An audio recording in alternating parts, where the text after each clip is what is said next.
Mano, Copa do Mundo é um negócio diferente. Porque tem jogador que chega com nome, com um hype, com um marketing, com o melhor do mundo e some. E tem jogador que chega desacreditado, chega quieto, chega como coadjuvante. E do nada vira o rosto do torneio. E hoje eu vou te mostrar 10 jogadores que entraram numa Copa sem tanta confiança da galera, e saíram como heróis, como lendas, como os caras que mudaram a história do próprio país. E o mais louco é que muitos deles nem eram a principal estrela do time. Só que em Copa, mano, não importa o que você era antes. Importa o que você faz ali. Lembrando que eu peguei um recorte da Copa de 2010 para cá. Amrabat era respeitado por quem acompanha futebol europeu, mas pro público geral ele era quem? Aí chega 2022 e ele vira simplesmente o motor do Marrocos. O cara virou um pitbull no meio campo. Ele marcava, roubava a bola, cobria a lateral, ganhava duelo, segurava o time. Marrocos fez história chegando na semifinal, e o Amrabat foi um dos símbolos. Ele terminou a Copa como um dos volantes mais elogiados do planeta. E esse é o tipo de jogador que só a Copa revela pro mundo. Agora vem uma das histórias mais insanas. Costa Rica em 2014 caiu no grupo da morte com Uruguai, Itália e Inglaterra. Todo mundo olhou e falou: coitada. Só que aí, a Costa Rica vira uma das maiores zebras da história. E o motivo tem nome: Keylor Navas. O cara fez uma Copa absurda. Defesa atrás de defesa. Milagre atrás de milagre. Ele virou o goleiro que mais irritou o atacante naquele Mundial. E a Costa Rica foi até as quartas, caindo só nos pênaltis contra a Holanda. O Navas saiu da Copa como estrela, e a carreira dele mudou.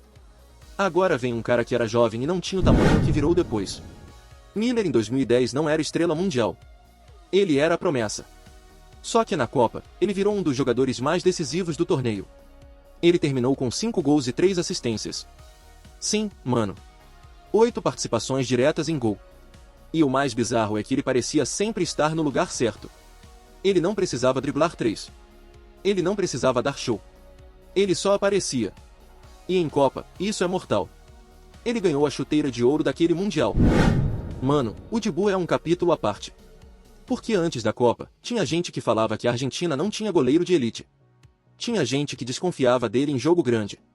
Só que aí chega o Mundial, e ele vira o maior vilão da história para os adversários. O Dibu não só fez defesas absurdas, como decidiu em momentos que definem título. A defesa no último minuto da final contra a França é simplesmente uma das defesas mais importantes da história das Copas. E nos pênaltis? Aí ele virou um demônio. A Argentina foi campeã porque tinha Messi. Mas também foi campeã porque tinha um goleiro que decidiu quando mais precisava. E isso é o que transforma um cara em lenda. Agora, mano, Enzo Fernandes é um daqueles casos que você fala: isso aqui é Copa do Mundo pura. Antes do Mundial, ele não era o principal nome do meio-campo. A Argentina tinha De Paul, tinha Paredes, tinha McAllister. O Enzo entrou como quem não quer nada. E quando ele entrou, ele não saiu mais. Ele virou o motor do time. O cara que conectava defesa e ataque, que chegava na área, que pisava, que marcava, que dava passe. Ele fez um gol na Copa, mas o impacto dele foi muito maior que isso. E a prova do tamanho da surpresa é simples. Ele foi eleito o melhor jogador jovem do Mundial. Simplesmente. O cara chegou como aposta e saiu como estrela. Em 2022, a Argentina tinha Messi, tinha Di Maria, tinha Lautaro Martínez. E o Julián Álvares era meio que o garoto do City. Muita gente via ele como reserva. Como opção. Como plano B. Só que na Copa, ele virou simplesmente indispensável. Ele terminou o Mundial com 4 gols, e não foram gols aleatórios não. Foram gols pesados. Gol em mata-mata, gol em jogo grande, gol em semifinal contra a Croácia. E aquele jogo, mano, foi o momento em que o mundo inteiro olhou e falou: caramba, esse moleque é real. E a maior surpresa foi isso. O Julián não foi só um atacante. Ele foi pressão, intensidade, corrida, recomposição, finalização. Ele virou o atacante perfeito pro estilo da Argentina campeã. Seider em 2010 é uma parada curiosa. Ele não era desconhecido, claro.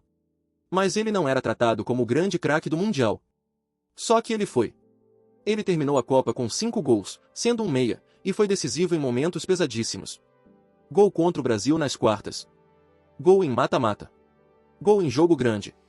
Ele virou o cara da Holanda finalista. E tem gente que até hoje diz que ele merecia a bola de ouro daquele ano. Porque ele fez uma temporada absurda com a Inter e ainda arrebentou na Copa. Forlan é outro caso muito pesado. Porque ele já era bom, já era respeitado. Mas ninguém imaginava que ele faria uma Copa tão absurda. Em 2010, o Uruguai chegou desacreditado por muita gente. E o Forlán virou o dono do time. Ele fez 5 gols, foi decisivo em vários jogos, marcou de fora da área, marcou golaço, marcou gol importante. E ele não foi só artilheiro, ele foi o cara que carregava o time emocionalmente. A Copa terminou e ele ganhou o prêmio de melhor jogador do Mundial. Simplesmente a bola de ouro. E mano, ganhar isso numa Copa com Espanha campeã, com Xavi e Iniesta, com Seider jogando muito, com o Villa, com o Miller. É porque o cara foi gigante mesmo. Agora vamos falar de um cara que era respeitado, mas ninguém esperava o que aconteceu. Modric em 2018 já era craque. Já tinha Champions. Já era jogador grande. Mas a Croácia? Ninguém colocava como finalista. E aí vem 2018, e o Modric simplesmente carrega o país nas costas. Ele foi o dono do meio-campo. O cérebro. O cara que fazia o time respirar, acelerar, segurar, atacar. A Croácia chegou na final e o Modric saiu com a bola de ouro da Copa. E o mais pesado é que ele fez isso jogando praticamente todos os minutos, em jogos com prorrogação, em mata-mata insano. Foi uma Copa de capitão. De líder. De monstro. Esse aqui é o exemplo perfeito do nada. O James era bom? Era. Mas ninguém esperava ele virar o craque da Copa. A Colômbia estava sem Falcão. O mundo não botava fé. E aí o James chega e faz uma Copa simplesmente histórica. Ele terminou como artilheiro da Copa de 2014 com 6 gols. E que gols, mano!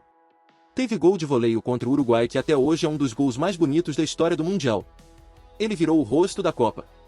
E o mais louco é que ele saiu de 2014 como estrela mundial, foi parar no Real Madrid e virou o nome do planeta por alguns meses. Isso é Copa do Mundo. E é isso que faz a Copa do Mundo ser diferente de tudo. Porque tem jogador que é estrela no clube, e não vira nada na seleção. E tem jogador que chega desacreditado, e vira herói nacional. E agora eu quero saber. Qual desses 10 foi a maior surpresa para você? E qual foi o mais injustiçado antes da Copa começar? Comenta aí, porque eu tenho certeza que vai ter discussão.